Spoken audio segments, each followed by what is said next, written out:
Olá, eu sou a Tainara e no vídeo de hoje nós vamos falar de um tempo no qual eu ainda não tinha um canal no YouTube, mas eu já lia bastante e o vídeo é justamente sobre isso. Quais foram os meus livros favoritos dessa época de 2015, 2016, 2017 e 2018? Dito isso, vamos lá, só deixa eu mostrar para vocês aqui ao que eu tive que recorrer para fazer essa lista. As minhas várias agendas. Bom, quem já me conhece aqui no canal de mais antigamente, ou já me conhece lá do Instagram, porque no Instagram eu sempre posto alguma coisa sobre elas, já sabe que eu tenho o costume de anotar muita coisa, e isso às vezes é bom, sabe? Por exemplo, conseguirei fazer esse vídeo graças a elas.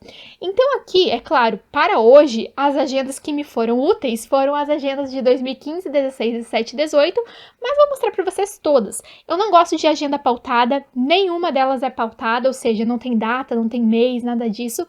Tenho essa daqui bem pequenininha, que é a minha agenda de atualmente. Eu tenho realmente tentado anotar as coisas mais importantes nela, não tenho anotado mais tanto quanto anotava antes. Aí tenho aqui a minha agenda de 2021, também é uma agenda menorzinha. A minha agenda de 2020 é menor ainda, ela é bem pequenininha mesmo. Realmente só para anotar as coisas que eu vou querer saber no futuro, tipo quais livros li naquele ano, quais filmes vi, quais mais gostei. Momentos marcantes também. Aí tenho essa daqui que é de 2019. Depois essa de 2018. Algumas capas eu mesmo que customizei. Algumas agendas eu ganhei, como é o caso também dessa daqui, que já está caindo aos pedaços de tanto que eu usei. E além de usar, eu carrego elas para todo lado. Então se eu vou viajar, eu levo a minha agenda. Porque vai que eu preciso de alguma informação, alguma coisa e tudo mais. Essa é de 2017, então... E aí tenho essa daqui de 2016, olha só, essa aqui já era maiorzinha, né? E por fim, essa daqui de 2015. Então por que que eu selecionei só de 2015 para cima? Porque 2015 foi o ano que eu entrei na faculdade de letras e, consequentemente, eu comecei a ler mais. Tive mais contato com os clássicos também, que vocês sabem que são os meus livros favoritos. E dito isso, agora vamos para a lista. Então eu vou começar falando do ano de 2015 e terminaremos então falando do ano de 2018.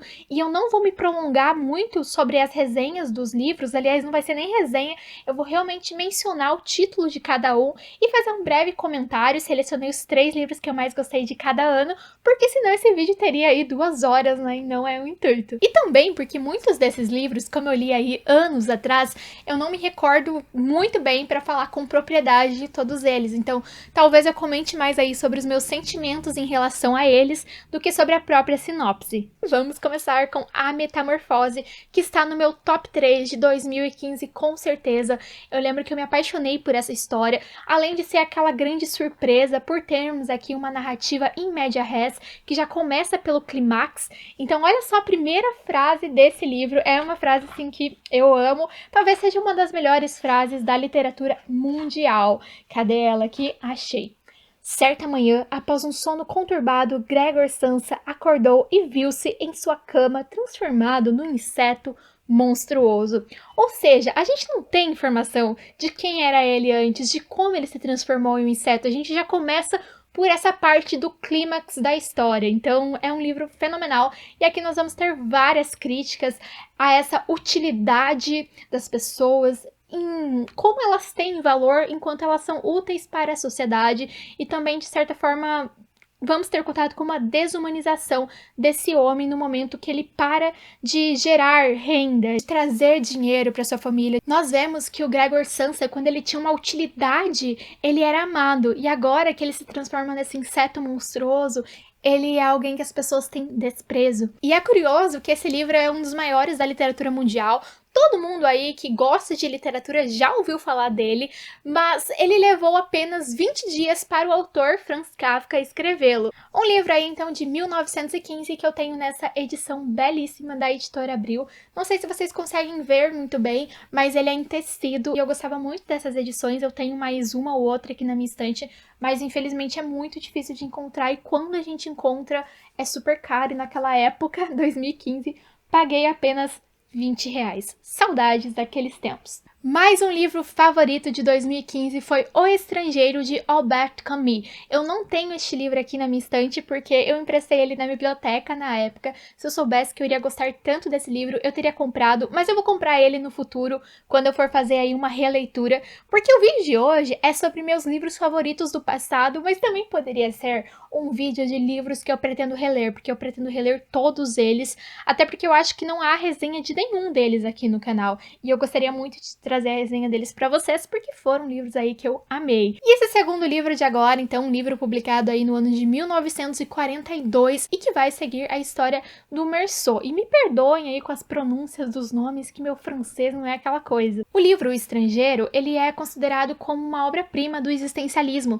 E uma curiosidade é que, por mais que sempre que se fale de existencialismo na literatura, a gente lembra aí desse livro, o autor, Albert Camus, ele não gostava de que a sua obra fosse associada a esse termo. Então vemos aí que o autor, às vezes ele não tem aquele poder ali sobre a sua própria obra. E o Meursault, nosso protagonista aqui, ele tira a vida de um homem e ele também recebe ali a notícia da morte da mãe com muita frieza, e ele vai ser julgado, ele vai ser condenado. Só que ele vai ser muito mais condenado, tanto ali pelo júri quanto pela própria sociedade, por ele não derramar uma lágrima e não demonstrar tristeza na morte da mãe. Claro, nada disso é dito abertamente, fica tudo ali nas entrelinhas, mas é uma história muito interessante e que beira o absurdo e que é tão curta também. Tanto a Metamorfose quanto o Estrangeiro tem em torno de 100 páginas cada um, uma leitura que você consegue aí fazer rapidamente.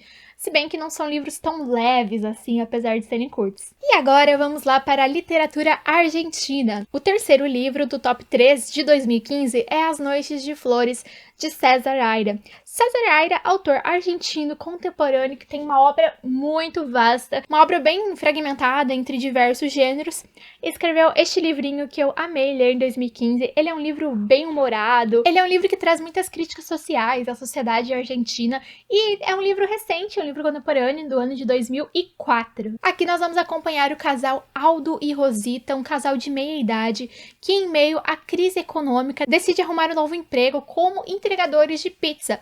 Só que, para economizar, eles não faziam essa entrega de moto, nem de carro, nem de bike, e sim a pé. E nessas andanças, nessas entregas pelo bairro de Flores, em Buenos Aires, eles têm contato com várias pessoas diferentes, digamos assim, pessoas que vivem na rua ou pessoas que estão a trabalho na rua. São seres excluídos, são seres humilhados, são seres ignorados pela sociedade. E diante disso surge um sequestro nas redondezas e que o Aldo e a Rosita, por estarem nesse meio da rua, vão ter contato com informações e vão acabar se envolvendo na investigação desse caso. Bom, e agora temos a nossa virada de ano, saímos de 2015 e vamos para 2016, no qual iniciarei o meu top 3 com Memórias do Subsolo, essa novela incrível de Dostoiévski. Tem cerca de 140 páginas, a minha edição é essa daqui, da mesma época que eu li, tradução de Boris Schneiderman, edição da Editora 34 e tradução direta do russo para o português. E eu lembro que esse livro fez com que eu me apaixonasse pela literatura russa. E depois a literatura russa está presente aí sempre, conforme vocês veem pelos vídeos, acredito eu. Mas o que é que nós temos aqui? Eu acredito que um livro que reflete muito sobre a condição do homem, no sentido da sua relação interpessoal, do modo como ele se relaciona em sociedade, não necessariamente relacionamentos no sentido amorosos, nada disso na verdade, mas como ele é rejeitado ou aceito pela sociedade, o impacto que isso traz à sua vida. E às vezes a gente vê que essa rejeição, ela não vai trazer nenhum dano físico para ele, não vai prejudicá-lo no sentido de perder alguma coisa, fisicamente falando, mas ela vai trazer um dano psicológico, um dano subjetivo, vai fazer com que ele se sinta mal, se sinta humilhado, se sinta solitário. E aqui nós vemos que o homem, ele não é feito para ele ser solitário, ele precisa dessa relação, ele precisa dessa aprovação, dessa aceitação, e quando ele não tem isso, ele vai sofrer bastante, ele vai buscar por isso, e às vezes essa busca é ainda mais frustrante. E a literatura russa, ela trabalha muito bem com isso, com essa reflexão da condição humana, Claro, sobretudo pensando ali em homens brancos, héteros, mas tudo bem, nós conseguimos ler isso e trazer esses ensinamentos para nós também. Eu acho que depende um pouco também do leitor. Na verdade, nenhuma leitura depende apenas do livro, apenas do escritor, apenas daquilo que está escrito. Toda leitura também é formada pelo horizonte de expectativa do leitor, por aquilo que ele já leu, por aquilo que ele já sabe, pelas experiências que ele já teve. Então, esse livro é muito bom, gente. Leiam! Depois, 2016 tem a sua sequência com Virginia Woolf, com seu Ao Farol. Eu li também Mrs. Dalloway e lembro que eu gostei muito também de Mrs. Dalloway. Mrs. Dalloway eu tenho aqui na minha estante em algum lugar, mas o meu favorito daquele ano foi Ao Farol e eu lembro disso. Eu também vi agora na minha agenda circulado, mas eu não lembro muito bem da história, então não posso abordar com profundidade a sinopse para vocês, apesar de que sim, quero relê-lo. Mas é um dos melhores livros de Virginia Woolf, segundo a crítica, inclusive a própria Virginia achava isso. E do que eu me lembro do livro, eu me lembro que eu fiquei muito presa na história. Eu me lembro que trazia a história de uma família, algumas outras pessoas que estavam em uma ilha. Não me lembro exatamente se de férias, em viagem, se moravam lá, mas eu acredito que de férias. Alguns conflitos vão surgir lá. Sobretudo, nós vemos isso pelo ponto de vista da Mrs. Ramsay, mãe da família. Ela estava lá com seu esposo, seus filhos. E eu lembro que era uma narrativa simples, não era uma narrativa do tipo Kafka, com um fato impactante. Talvez seja justamente por isso que eu não me lembro tão bem da história, mas a escrita, o modo como ela era contada, era sublime. E para finalizar 2016, nós temos aí um livro nacional, Noite na Taverna, de Álvares de Azevedo. Eu gosto muito desse livro, é como se fossem várias micronarrativas dentro de uma narrativa maior. Então nós temos ali algumas pessoas que estão em uma taverna, uma espécie de bar, e eles começam a beber e cada um vai contar uma história sua do passado. E essa história vai ser sempre bizarra, ou então vai tender ali ao fantástico, no sentido de sobrenatural mesmo. E vocês sabem que eu amo histórias sobrenaturais. Noite na Taverna, que eu tenho aqui nessa edição super simples, editorial Sol 90. Devo ter comprado em algum sebo, realmente não me lembro. Nossa, até caiu um pedaço aqui no meu livro. Meu Deus, realmente tô precisando de uma edição nova. Mas não é tão velho não, hein? É de 2004. É realmente muito simples, por isso que ele tá todo quebrado. Mas é um livro bem curto, ele tem 90 páginas. Um pouquinho menos, na real, porque o meu tem, parece que, algumas partes extras. Eu acho que são alguns comentários, textos e alguns exercícios também. Algumas notas, mas a história mesmo não é muito grande não. Então, temos aí mais um livrinho para a lista de releituras que farei no futuro. Algum dia eu vou reler todos, né? Não sei exatamente quando. E vamos agora para o ano de 2017 com um dos meus livros favoritos da vida, que eu acho que vocês já me viram contar essa história várias vezes aqui no canal, que é Christmas Carol, ou então Um Conto de Natal, do Charles Dickens, um autor brilhante da literatura inglesa. E este livro também é bem pequenininho, tem cerca de 150 páginas, e por ele ser da temática de Natal, eu peguei ele nas férias de dezembro, sem saber praticamente nada sobre o livro, e quando eu li, me apaixonei, uma história incrível. Depois eu soube de toda a história, depois eu soube das adaptações, de como ele foi referência para tantos outros, e me encantei mais ainda. Mas aqui nós vamos ter a história de um homem que só pensava em trabalho, um homem bastante solitário, só pensava em dinheiro, e esse homem, ele vai ter uma visita do além, de espíritos, que vão tentar mostrar para ele que a vida não é só isso, vão levar ele para algumas viagens para tentar fazer com que esse homem mude de ideia e tenha uma nova visão sobre a vida. Outro livro de 2017 que eu adorei foi O Primo Basílio. De início eu achei meio chato, mas até eu me acostumar com aquela narrativa do Eça de Queiroz, eu fui me apaixonando pela história. É um livro longo, é um daqueles livros que te encanta aos poucos, e no final eu fiquei extremamente revoltada. Então aqui nós vamos ter a história da Luísa, a história de uma moça que é casada, mas que nós vamos ver que a chegada do seu primo na cidade vai mexer com ela, vai fazer com que ela tenha olhares para esse primo. Isso vai afetar o seu casamento, isso vai afetar o seu dia a dia. É um livro bem picante, digamos assim, mas é um livro que eu achei sensacional. Fiquei pensando muito na recepção desse livro naquela época. Depois li mais histórias de Eça de Queiroz, inclusive li O Crime do Padre Amaro, outro livro incrível e que já há resenha aqui no canal. E o terceiro livraço deste ano de 2017 foi O Cortiço, do Aloysio de Azevedo. Esse é um dos livros mais importantes da literatura brasileira. Eu acho que todo mundo sabe mais ou menos o que nós temos ali. Mas é a formação desse cortiço, o modo como o dono dele subiu na vida, né, sempre subindo nas pessoas para subir na vida, depois construiu esse cortiço no qual nós temos ali um agrupamento de pessoas pobres, mas que mesmo que todos sejam pobres, eles são bem heterogêneos, é um público muito heterogêneo. Esse livro aponta justamente para essa diversidade brasileira. É um livro muito lido aí para provas, vestibulares e tudo mais, e às vezes o pessoal acaba associando isso como uma leitura chata, uma leitura obrigatória, e é uma leitura muito leve, muito divertida, muito encantadora, então não caiam nessa de que só porque ele é pedido na prova ele é chato.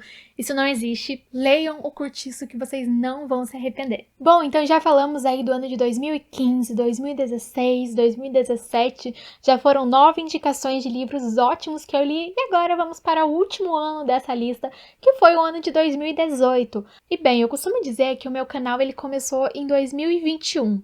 Mas, na verdade, eu criei ele em 2018.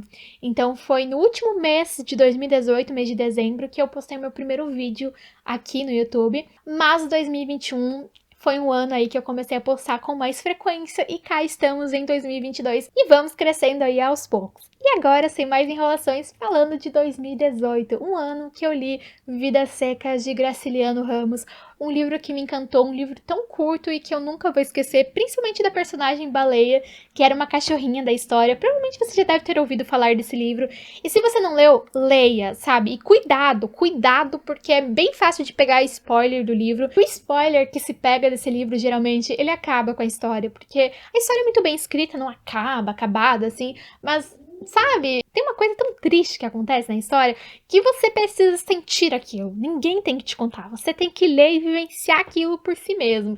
Então, leia um livro, nós vamos seguir a história de uma família muito pobre, vivenciando a seca, em busca de uma vida melhor, em busca de um local simples no qual eles possam ter um mínimo de dignidade. É um livro que trabalha muito com essa questão do espaço, essa questão da linguagem, da desumanização do homem. É um livro muito triste. Neste mesmo ano, li A Casa Torta, de Agatha Christie, aquele que é o livro favorito da autora. Então, foi um livro, assim, que acabou e eu fiquei tipo, uau! Meu Deus, não acredito. Na verdade, já desconfiava do que aconteceria no final, mas mesmo assim foi surpreendente. Aqui a gente acompanha a história de uma família muito rica, todos eles moravam juntos nessa mansão, e aí o grande patriarca dessa família aparece assassinado, e o culpado dessa morte, sem dúvida, é alguém da própria família. Mas quem? Vai ser então aquela história de investigação, mas mesmo que nós tenhamos poucos suspeitos e que você acabe em algum momento ou outro pensando que pode ser aquela pessoa, você não vai acreditar no final, na motivação. E o último livro dessa lista é O Vendedor de Passados, do Agualusa. Que livro incrível, eu já falei dele aqui no canal outras vezes, como é um livro que não faz tanto tempo que eu li, já a resenha dele aqui também, uma das resenhas que a gente mais teve visibilidade, fiquei muito feliz, inclusive, porque é um livro que merece ser mais conhecido. Então aqui nós acompanhamos a história do Félix Ventura. O Félix que vende passados, que constrói árvores genealógicas falsas para novos ricos que têm vergonha da sua história e que querem criar uma história nova, mas não uma história daqui para frente, uma história do seu passado, que querem ter parentes importantes, mas que não têm. Então que precisam dessa mentira, desse status, porque não basta ter dinheiro, você tem que ter dinheiro há muito tempo para você ter esse crédito social. E o próprio Félix vai ter um conflito de identidade em si mesmo. E é isso, pessoal, esses foram os meus livros favoritos de 2015, 16, 17 e 18, espero que vocês tenham gostado. A lista de 2019, 2020, 2021 já está disponível aqui no canal, vou deixar para vocês nos últimos comentários, porque aí eu já tinha canal, por mais que eu não postasse tanto, né, mas eu já tinha. E a de 2022 sai em breve. Beijo e até a próxima, não esqueça de curtir o vídeo e de se inscreverem se forem novos.